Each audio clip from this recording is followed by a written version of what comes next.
الحمد لله نحمده ونستعينه ونستغفره ونعوذ بالله من شرور أنفسنا ومن سيئات أعمالنا من يهده الله فلا مضل له ومن يضلله فلا هادي له وأشهد أن لا إله إلا الله وأشهد أن محمدا عبده ورسوله أما بعد فإن خير الحديث كتاب الله وخير الهدي هدي محمد صلى الله عليه وسلم وشر الأمور محدثاتها وكل محدثة بدعة وكل بدعة ضلالة وكل ضلالة في النار فأعوذ بالله من الشيطان الرجيم قاف والقرآن المجيد بل عجبوا أن جاءهم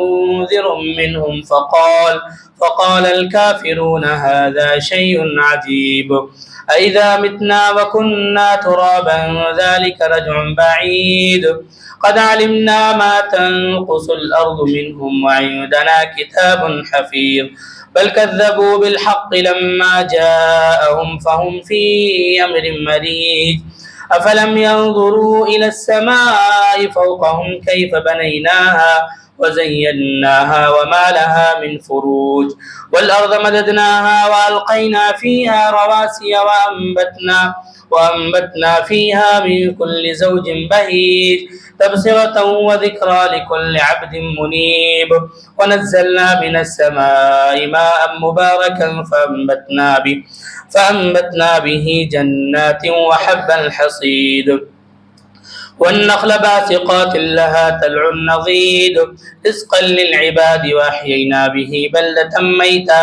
كذلك الخروج كذبت قبلهم قوم نوح وأصحاب الرس وثمود وعاد وفرعون وإخوان لوط وأصحاب الأيكة وقوم تبع كل كذب الرسل فحق وعيد أفعينا بالخلق الأول بل هم في لبس من خلق جديد وقال في موضع آخر بسم الله الرحمن الرحيم وذكر فإن الذكرى تنفع المؤمنين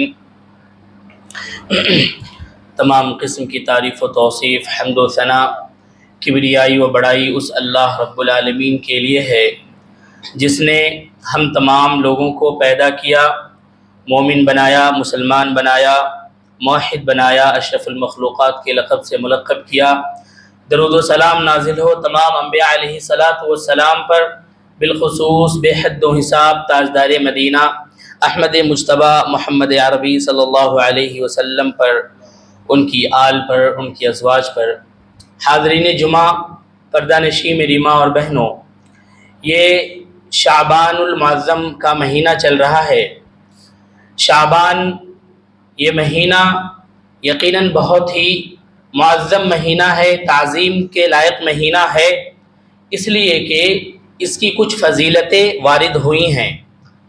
جیسا کہ ہم نے پچھلے جمعہ میں بتایا تھا کہ شعبان کے مہینے کی فضیلت کیا ہے، اس فضیلت میں نے ایک حدیث پیش کی تھی کہ اللہ کے رسول صلی اللہ علیہ وسلم سے یہ سوال کیا گیا کہ اللہ کے رسول صلی اللہ علیہ وسلم رمضان کے علاوہ باقی 11 مہینوں میں آپ شعبان کے مہینے میں سب سے زیادہ روزہ رکھتے ہیں، اس کی کیا وجہ ہے؟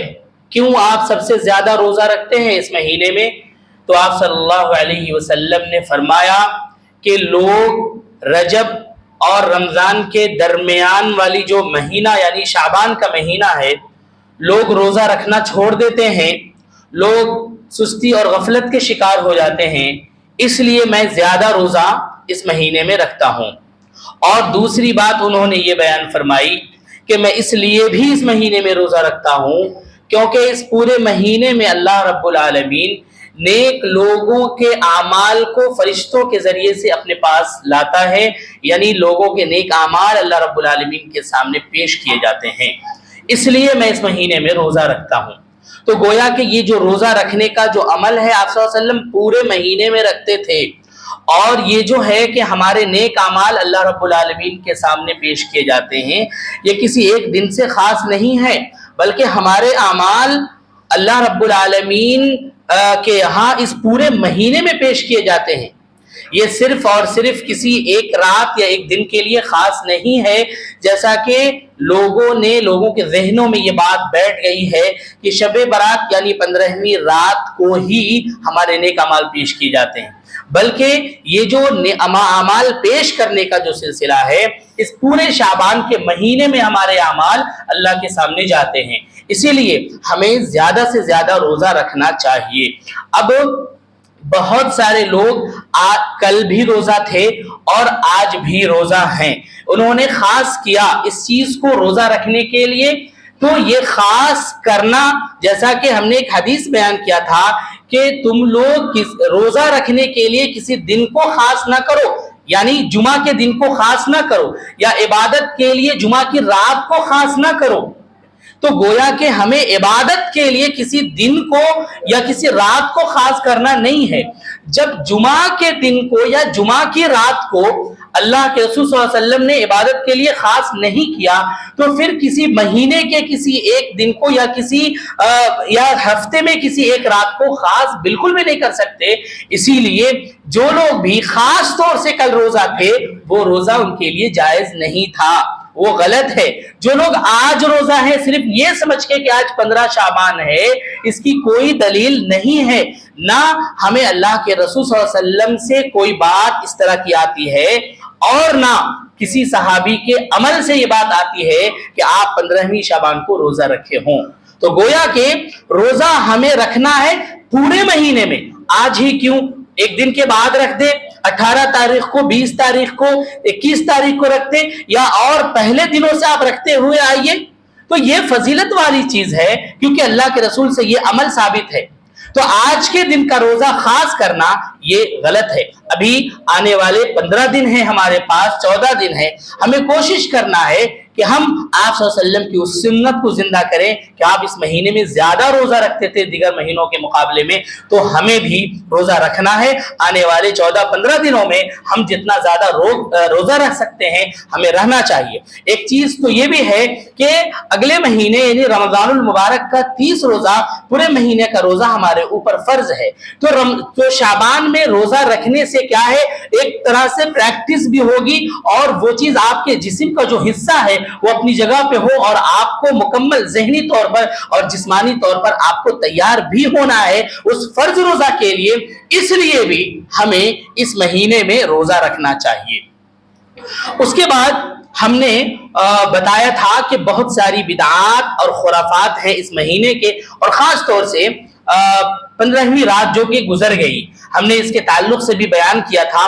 مزید میں آپ کے سامنے احادیث کو پیش کرتا ہوں کہ کن کن احادیث سے انہوں نے اس مسئلے کو اخذ کیا کہ ہمیں یہ کام بھی کرنا چاہیے۔ میں نے ایک حدیث بیان کی تھی کہ اللہ کے رسول صلی اللہ علیہ وسلم نے ارشاد فرمایا کہ شعبان شہری رمضان شہر اللہ، یہ حدیث پیش کیا جاتا ہے کہ شعبان کا مہینہ یہ میرا مہینہ ہے، اور رمضان کا مہینہ اللہ کا مہینہ ہے۔ یہ حدیث ضعیف ہے، اور علامہ البانی نے اس کو ضعیف قرار دیا ہے، اور ضعیف احادیث کی فہرست میں یہ چیز آتی ہے کہ آپ صلی اللہ علیہ وسلم نے نہیں بیان فرمایا کہ شعبان یہ میرا مہینہ ہے اور رمضان اللہ کا مہینہ ہے، بلکہ جو فضیلتیں وارد ہوئی ہیں ہمیں اس پر عمل کرنا ہے۔ تو شعبان کا مہینہ، اس کی فضیلت ہم نے بیان کی، اس لیے ہمیں روزہ رکھنا چاہیے۔ رمضان کا روزہ یہ اللہ رب العالمین کا مہینہ ہے، اور اللہ نے ہمیں فرض کیا ہے ہمارے اوپر روزہ، تو ہمیں اس کے روزے رکھنے ہیں۔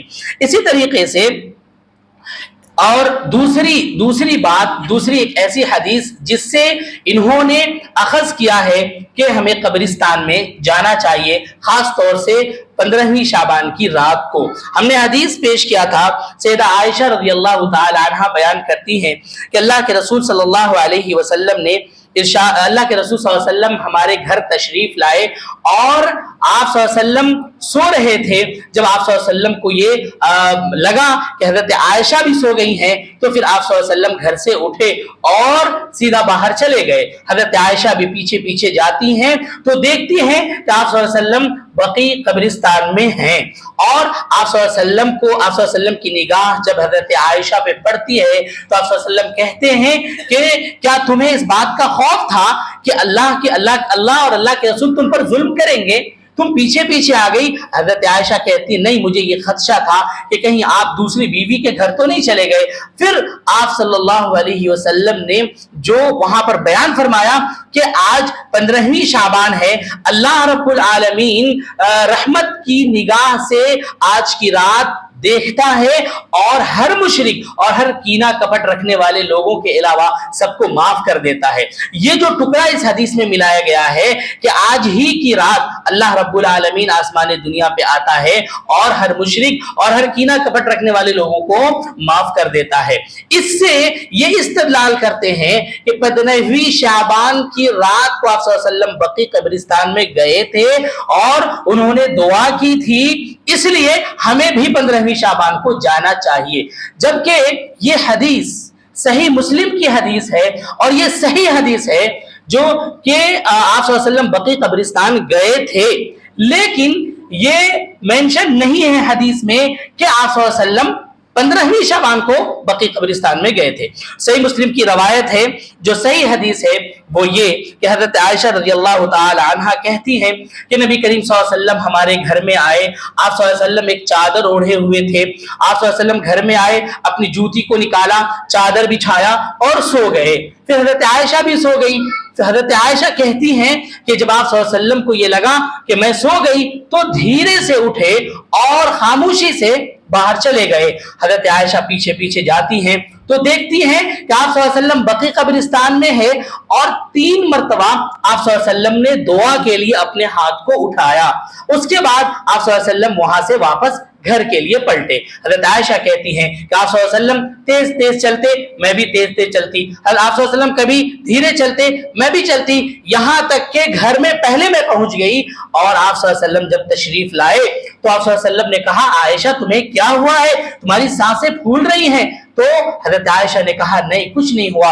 اللہ کے رسول نے کہا کہ تم بتاتی ہو یا پھر اللہ رب العالمین یہ سارا ماجرا ہمیں بتا دے گا. حضرت عائشہ رضی اللہ تعالی عنہ پوری بات بتاتی ہیں.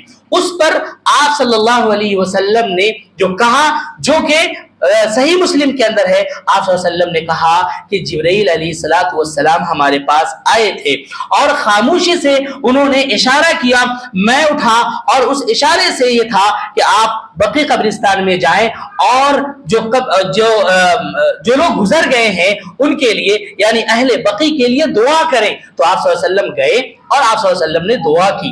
لیکن اس حدیث میں کہیں پر بھی یہ نہیں معلوم کہ آپ صلی اللہ علیہ وسلم اس 15ویں شعبان کی رات گئے تھے. اس سے استدلال جو کیا جاتا ہے کہ ہمیں قبرستان جانا چاہیے خاص طور سے 15ویں شعبان کو، وہ غلط ہے.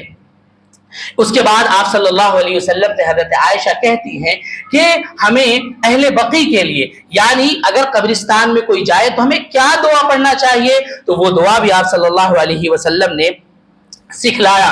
اگر ہم کسی بھی قبرستان میں جاتے ہیں تو ہمیں وہاں پر موجود جو لوگ مر گئے ہیں، مدفون ہیں، ان کے لیے ہمیں دعا کرنا ہے. وہ کیا ہے؟ السلام علیکم اہل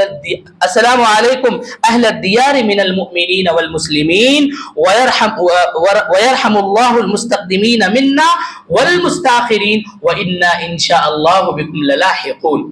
یعنی اس میں یہ دعا ہمیں یاد کرنا ہے، یا پھر السلام علیکم یا اہل القبور انتم سلفنا ونحن بالاثر، کہ آپ سلام کرتے ہیں اور یہ کہتے ہیں کہ آپ تو گزر گئے، اب ہم بھی بہت جلد یہاں آنے والے ہیں.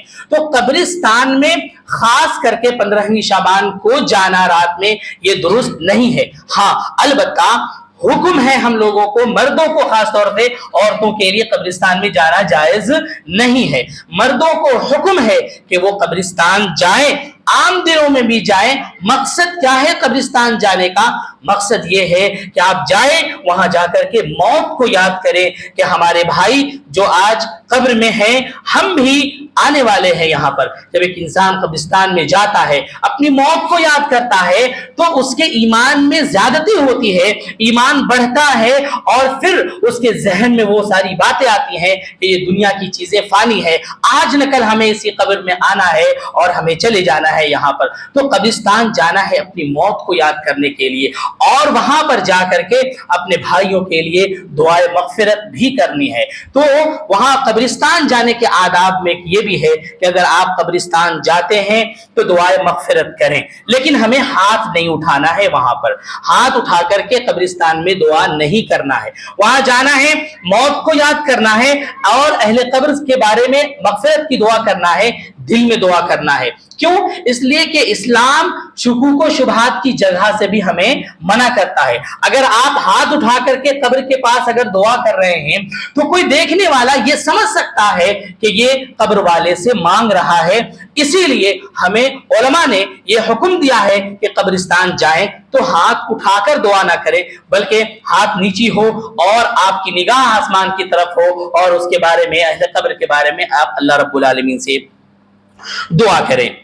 اس کے بعد اس شعبان کے بارے میں ایک اور حدیث پیش کی جاتی ہے، وہ یہ ہے کہ جب شعبان کی 15ویں رات آتی ہے تو اللہ کے رسول صلی اللہ علیہ وسلم نے ارشاد فرمایا کہ تم قیام کرو اور اس کے اگلے دن روزہ رکھو۔ اس کے بعد آپ صلی اللہ علیہ وسلم نے بیان فرمایا کیونکہ اللہ تعالی اس روز شام سے ہی آسمان دنیا پر آ جاتا ہے، اور اللہ تعالیٰ کہتا ہے کیا کوئی ہے مغفرت طلب کرنے والا جو میں اس کی مغفرت کر دوں؟ کیا کوئی ہے رزق طلب کرنے والا جو میں اسے پورا کر دوں؟ کیا کوئی ہے بیمار جو شفا یابی چاہتا ہے میں اس کو شفا کر دوں؟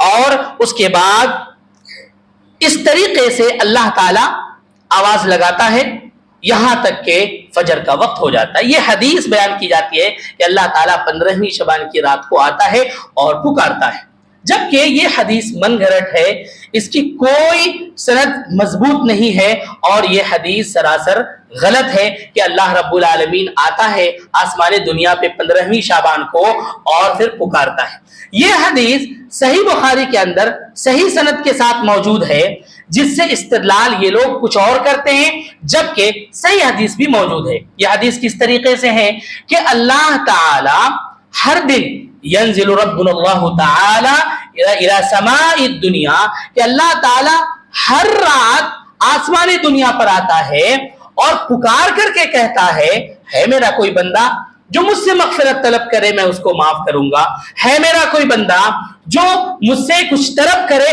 میں اس کو دینے کے لیے تیار ہوں۔ اللہ رب العالمین ہر رات آسمان دنیا پر آتا ہے۔ تو یہ جو حدیث ہے جس سے انہوں نے استدلال کیا ہے کہ اللہ تعالیٰ 15ویں شعبان کو آتا ہے، یہ غلط ہے، جبکہ یہ حدیث صحیح حدیث اس طریقے سے ہے کہ اللہ تعالیٰ ہر رات آتا ہے آسمان دنیا پر، اور اللہ تعالیٰ پکار کر لوگوں کو کہتا ہے میرا کوئی بندہ جو مجھ سے طلب کرے، مجھ سے مغفرت طلب کرے میں اس کو معاف کر دوں۔